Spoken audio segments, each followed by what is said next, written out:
Bom dia, hoje é dia 1º de janeiro de 2020 e eu tô aqui em Terra Una, na Ecovila Terra Una, e esse é o primeiro vídeo dessa série que eu prometi fazer já tem um tempo, desde o ano passado eu tô prometendo fazer isso, que tem a ver com o sonho que eu tive de transformar a minha tese de doutorado, que chama Como Tornar-se um Artista Mago, em vídeo, nesse canal. Eu tô aqui com a tese, uma encarnação minha que eu fiz, que não é a capa azul da UERJ e tal. É uma tese que eu defendi no programa de pós-graduação em arte na UERJ, em História e Crítica da Arte. Enfim, mas eu estou fazendo esse vídeo para tentar ir desmembrando um pouquinho esse livrinho, né? Tentar transformar ele em informação, né? Em poder compartilhar essa informação que a gente vai acumulando. E como que a gente compartilha isso? É uma pesquisa sobre arte e magia, sobre essa interface entre arte e magia. E a primeira coisa que me perguntam, mas o que você chama de magia? Né? Porque magia é uma coisa super vaga, e é mesmo. Magia é um termo bastante vago. Eu tento fazer uma arqueologiazinha dele, tentar entender por que a gente chama coisas de magia, de mágica. Então vamos lá. Magia é um termo que vem do grego, ou melhor, vem do grego de uma leitura que eles tinham do que seria o persa. É engraçado porque essa palavra mago, magos, magia, começa a surgir ali no ano 200, 300 depois de Cristo, justo numa época em que a cultura grega está sendo tomada pelo cristianismo, então as práticas pagãs estão sendo abandonadas e começam a ser perseguidas, e o cristianismo vai se tornar a religião oficial do Império Romano. E nisso começam a surgir esses textos que são atribuídos a Zoroastro, ou Zaratruta,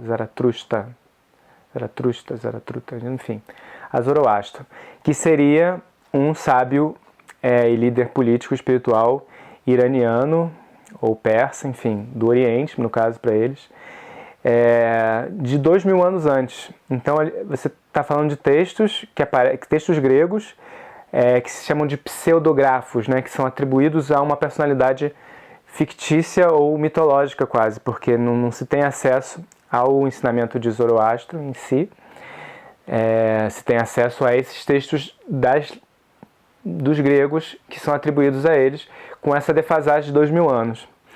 Então, o que a gente tem na real é essa leitura de uma cultura popular, de uma leitura desse paganismo, da sabedoria oral, da sabedoria popular, que vai estar sendo traduzida no que está sendo chamado de mago e de magia, né, em oposição a uma cultura que está se tornando hegemônica, uma cultura religiosa, sacro-cristã, que está se tornando hegemônica.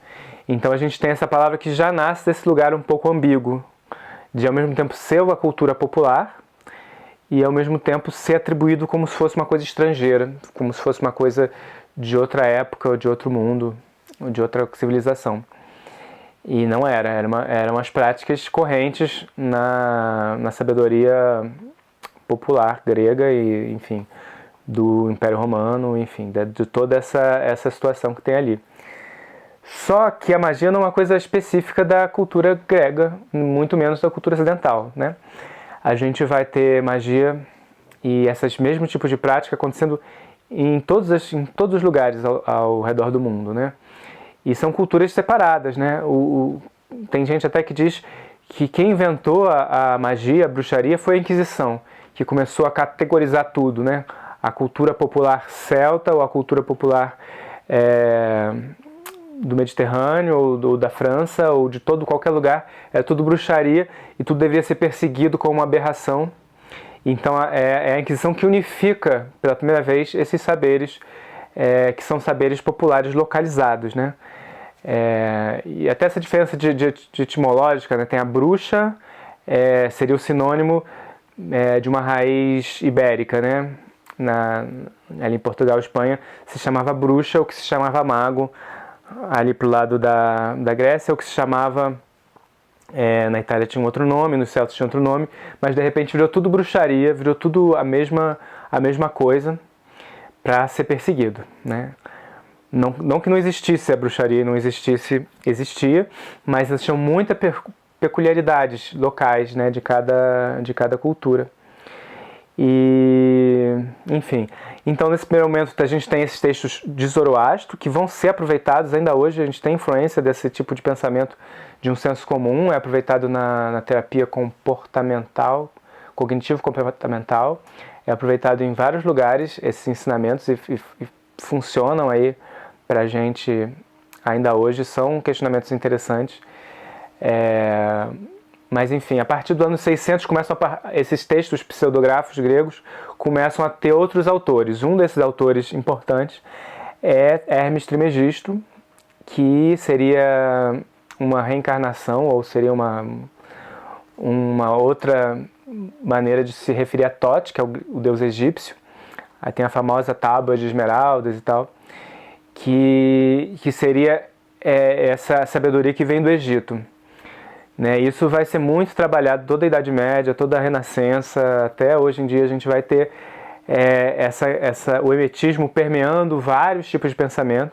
E, de novo, não era um texto egípcio, era um texto escrito na Europa, um texto escrito na Grécia, mas se remetia a uma entidade que traria esse valor a esse texto, né? Uma entidade que é Hermes Trismegisto, que era Thoth, que é o deus da magia. Então seria uma coisa que viria assim diretamente da fonte, toda essa sabedoria, quando na verdade eram as práticas correntes, eram as práticas que aconteciam, né? Então o ocultismo vem um pouco dessa luta com a igreja e com a Inquisição, né? Vem antes, mas enfim, tem um pouco esse embate, uma coisa que tem que ser escondida porque é perseguida. Então, por isso oculta, né? O ocultismo. E hermetismo, que se refere às ideias de Hermes Trismegisto. O que é meio curioso, porque é uma entidade também fictícia, né? Uma entidade que não tem comprovação histórica, mas tem muitos textos atribuídos, ou inspirados em, ou a partir dos ensinamentos de. Né? Então, é uma cultura que tem um pensamento, tem uma coerência, tem um desdobramento intelectual, mas vem de um pensador hipotético, de um pensador ou que o autor não podia se revelar, ou por algum motivo optou por pegar esse valor que teria o Hermes Trismegisto para ser usado. Então a gente vem ali na Europa, a gente tem isso, do ocultismo, da bruxaria, da magia, que se permeiam nesse mundo das sombras, né, nesse mundo das coisas que estavam sendo proibidas, cada vez mais proibidas, e a partir do Renascimento com a Inquisição, as pessoas vão morrer por serem acusadas de magia ou de bruxaria. Então a gente tem uma situação meio crítica mesmo, e então essa cultura vai aprender várias estratégias, né, de se manter, de ser passado oralmente, e os rituais vão ser passados sempre de uma maneira oculta e sempre de uma maneira estranha, né, porque não podem ser totalmente revelados. E até hoje estão presentes esses traços dessa coisa oculta, quando a gente fala de magia. Não pode falar, não pode ser, não pode ser. Tem um preconceito, a gente pode falar um pouco mais do preconceito com a magia depois, mas tem um pouco esse lugar da perseguição, esse estigma, né, que tem a magia, a bruxaria, enfim, qualquer nome que você queira dar. No século XX a gente vai ter uma outra leitura, que é a leitura que eu gosto, sobre o que é magia, que é o xamanismo, né? Tem o Mircea, que é um antropólogo, que vai escrever nos anos 50, final dos anos 50, se não me engano. É um livro que sobre o xamanismo, na verdade inventando esse termo xamanismo, né, que xamã é uma palavra que vem do siberiano, de uma cultura específica, da Sibéria, e o xamã é esse mago, esse pajé, enfim, essa pessoa que centraliza ali essas questões de organizar a magia e a medicina e vários rituais, né? E aí ele pega esse padrão do xamã siberiano, dessa pessoa que agrega todos esses poderes mágicos, e ele pensa que esse padrão, que esse formato do que é o xamã siberiano poderia ser aplicado a várias culturas no mundo, e a princípio as culturas ditas primitivas, né, as culturas não europeias, todas elas passariam de alguma maneira por um xamanismo, um lato sensu. Todas elas seriam Isso nos anos 50 foi muito criticado, teve gente, claro, você vai querer dizer que a cultura amazônica, a cultura da Patagônia, a cultura dos aborígenes da Austrália são a mesma coisa. Não são a mesma coisa. E se a gente pega esse xamanismo, vai ter que incluir também os magos, os bruxos, os celtas, todas essas culturas que têm muitos traços em comum. Se você for tirar as especificidades culturais, né, vão ter traços em comum, que são traços humanos, né, vão chegar na parte arquetípica dessa figura do xamã, né. E isso é curioso, porque apesar de ser criticado, foi sendo incorporado, né. Eu, quando conheci essa palavra xamanismo, eu achei que era uma coisa norte-americana, porque eram uns amigos que estudavam e tal, o xamanismo da cultura nativa norte-americana, e se chamavam assim, e depois eu vi que não, e aí tem os xamãs brasileiros, os xamãs amazônicos, os xamãs guaranis, né, que é uma maneira de falar de uma posição, né, de uma palavra genérica, no fim, mas quando você incorpora isso, você entende que o xamanismo é diferente em cada lugar, o xamanismo aborígene é totalmente diferente do xamanismo amazônico, por exemplo, mas tem traços em comum, que é o que o Mircea vai defender nesse livro Arte do Êxtase, o Xamanismo, a Arte do Êxtase, que depois a gente pode falar mais dele, mas por hoje ficamos aqui. Então, se a gente entende que existe um padrão que é pré-cultural, talvez, que é um padrão humano de lidar com as forças da natureza, né? Então, o xamanismo seria essa relação com o invisível, né? Com os espíritos, ou com o invisível, ou com o que a gente queira chamar, ou com a força da natureza, né? Então, tem essa ligação com a natureza. Essa ligação se dá também por meio do sonho. Então, você sonha, você consegue ver as coisas invisíveis. E por meio da criação de coisas, né? Então, tem os objetos mágicos, símbolos mágicos, fora os rituais mágicos. Então, a gente tem toda essa sabedoria de como se comunicar com o invisível, né? E aí também que eu aproximo muito com a magia, né? O invisível e a arte estão ali no mesmo lugar. Como você chega em alguma coisa que não está presente, né?